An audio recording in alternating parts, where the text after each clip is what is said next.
دافيه باه البنان تاعكم ما يطلعش الفوق.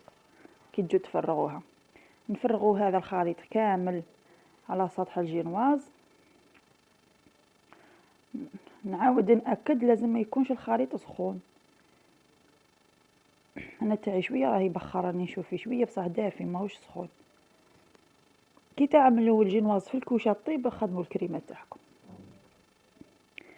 هكا. نفرغوا كامل ومن بعد نعملوها في الثلاجه تبرد على الاقل 4 سوايع 6 سوايع حتى تشد روحها. تجي تحليه رائعه.